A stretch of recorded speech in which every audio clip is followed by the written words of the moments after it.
Hi everyone, this is Dr. Shilpa, obstetrician and gynecologist, laparoscopic surgeon. నేను ఈరోజు కన్సీవ్మెంట్ 35 సంవత్సరాల తర్వాత జరిగితే ఏంటి ప్రాబ్లమ్స్ రావచ్చు, అది కరెక్టేనా? యూజువలీ ఏంటి ఈ విషయం చెప్పాలి అంటే 35 సంవత్సరాల తర్వాత జరిగే ప్రెగ్నెన్సీసే చాలా రేర్గా జరుగుతాయి. అండ్ ఒకవేళ ప్రెగ్నెన్సీ నిలబడిన తర్వాత కూడా వాళ్ళల్లో ఏంటి క్వాలిటీ ఆఫ్ ఎగ్ అనేది సరిగ్గా లేకపోవడం వల్ల ఎగ్ నంబర్ కానివ్వండి, దాని స్పర్మ్ క్వాలిటీ కానివ్వండి, ఇవి రెండు సరిగ్గా లేనప్పుడు ఓవం స్పర్మ్ వల్ల ఫామ్ అయ్యే ఎగ్ అనేది క్వాలిటీ సరిగ్గా ఉంటుంది. సో అలాంటి క్వాలిటీ మంచిగా లేని ఎగ్ ఇంప్లాంటేషన్ జరిగి ఎదిగినప్పుడు జెనెటిక్ డిసార్డర్స్ కానీ స్ట్రక్చరల్ అబ్నార్మాలిటీస్ కానీ వచ్చే అవకాశాలు 35 సంవత్సరాల లోపు ఉండే ప్రెగ్నెంట్ ఉమెన్ కంటే 35 సంవత్సరాలు దాటిన తర్వాత వచ్చే ప్రెగ్నెంట్ ఉమెన్కి ఎక్కువ శాతం ఉంటుంది.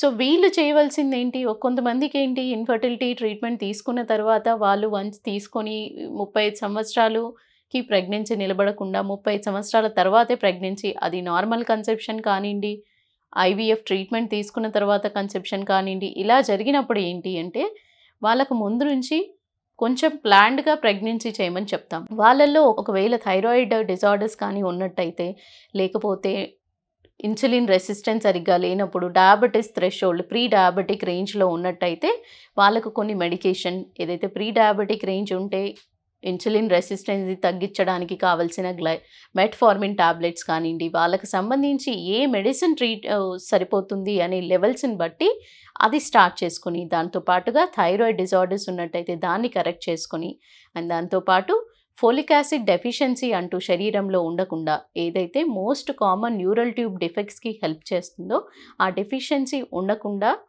ఈ మెడికేషన్ ప్రీ మెడికేషన్ 3 months ముందు నుంచి స్టార్ట్ చేసుకున్నట్టయితే అది ఫీమేల్ కానివ్వండి, మెయిల్ పార్ట్నర్ కానివ్వండి, ఇద్దరు కూడా సరైన న్యూట్రియంట్స్ తీసుకుంటూ 3 months ప్రయర్ నుంచి అది కవర్ చేస్తూ ప్రెగ్నెన్సీ ప్లాన్ చేస్తే 80% ఆఫ్ ది జెనెటిక్ డిజార్డర్స్ కానివ్వండి, 80% ఆఫ్ ది స్ట్రక్చరల్ అబ్నార్మాలిటీస్ అనేది చాలా వరకు కవర్ చేయొచ్చు. సో ఇవన్నీ చేసుకొని కొంచెం ప్లాన్డ్గా వెళ్ళినట్టయితే ఏ డిజార్డర్స్ లేకుండా ప్రెగ్నెన్సీ అనేది స్మూత్గా వెళ్ళొచ్చు. అండ్ 35 years తర్వాత కన్సీవ్ అయినప్పుడు ప్రెగ్నెన్సీ స్మూత్గా ఉంటుందా, ఒకవేళ ముందే ప్రీ కన్సెప్షన్ ట్రీట్మెంట్ తీసుకున్నాం కదా, కంటిన్యూ చేసేప్పుడు కూడా ఏదైనా ప్రాబ్లం వస్తుందా అని చాలామంది అడుగుతారు. సో వాళ్ళకి కూడా నేను చెప్పదలుచుకుంది ఏంటి అంటే, ఎప్పుడైనా 35 సంవత్సరాలు దాటిన తర్వాత ప్రెగ్నెన్సీ అనేది స్మూత్గా ఉండే అవకాశాలు తక్కువగా ఉంటాయి. వాళ్ళల్లో డయాబెటీస్ కానివ్వండి, హైపర్ టెన్షన్ కానివ్వండి డెవలప్ అయ్యే అవకాశాలు ఎక్కువగా ఉంటాయి. అండ్ వాళ్ళకి రక్త ప్రసరణ, డాప్లర్లో చేంజెస్, బిడ్డకి వెళ్ళే రక్త ప్రసరణ కూడా సరిగ్గా లేకపోవడము, గ్రోత్ రెస్ట్రిక్షన్ ఛాన్సెస్ కానీ వాళ్ళకి ఎక్కువగా ఉంటాయి. కాబట్టి ప్రతి ఒక్క అమ్మాయికి కానీ ఆడవాళ్ళకి కానీ ప్రెగ్నెన్సీ అనేది